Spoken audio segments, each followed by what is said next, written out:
Ang Church News Update para sa oras na ito. Maalab na itinataguyod ng mga kapatid sa Distrito Eklesyastiko ng Cotabato Southeast ang pamamahagi ng tunay na pananampalataya.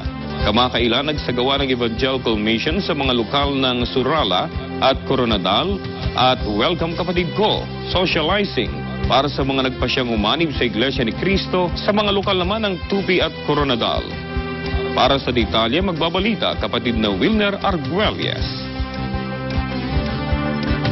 Magkasabay na nagsagawa ng pamamahayag ng mga salita ng Diyos ang Coronadal area at Surala area sa Distrito Eklesyastiko ng Cotabato Southeast.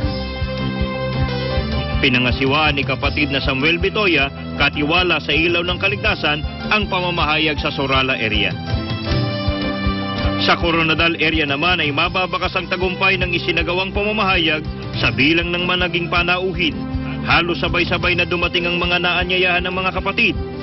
Pinangasiwaan naman ni kapatid na Cesar Gutierrez, pangalawang tagapangasiwa ng distrito, ang pamamahayag sa Coronadal area. Matapos ang pamamahayag, ay nakilala namin ang isang grupo ng mga panauhin na ngayon pa lamang nakapakinig ng aral sa loob ng Iglesia ni Cristo. Very fine siya, very informative. Ganda yung pagkaka-deliver nila sa Word of God. Nahalata ko lang po ng very formal tsaka discipline ng lahat na nagsisimba dito sa iglesia. Masayang-masaya ang mga kapatid sa kanilang pakikipagkaisa sa ganitong mga aktibidad.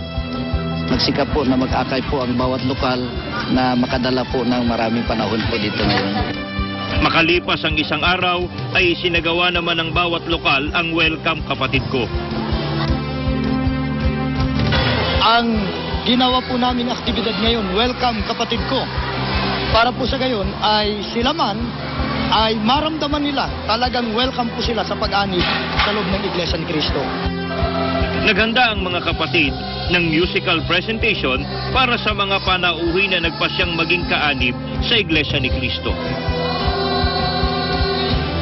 Pami-pamilya ang mga nagpasyang umanib sa Iglesia ni Cristo. Kasi nakita ko po sa iglesia na ang katotohanan po na dito ko na po nakita ang tunay na kaligtasan.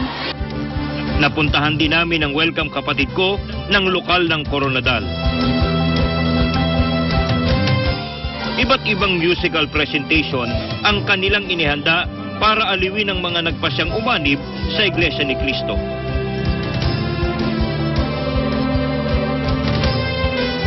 Sa ganitong paraan ay naihahayag natin ang buong puso nating pagtanggap sa mga mahal nating mga dinodoktrinahan, mga sinusubok.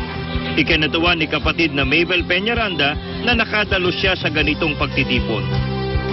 Masaya po at saka enjoyed po.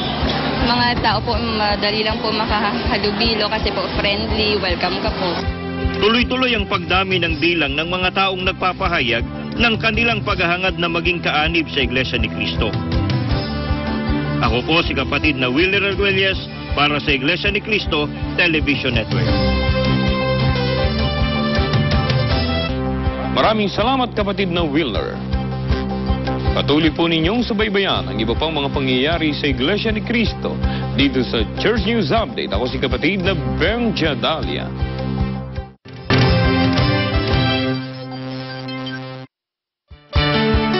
This is INC TV, Iglesia ni Cristo Television, propagating the true message of salvation.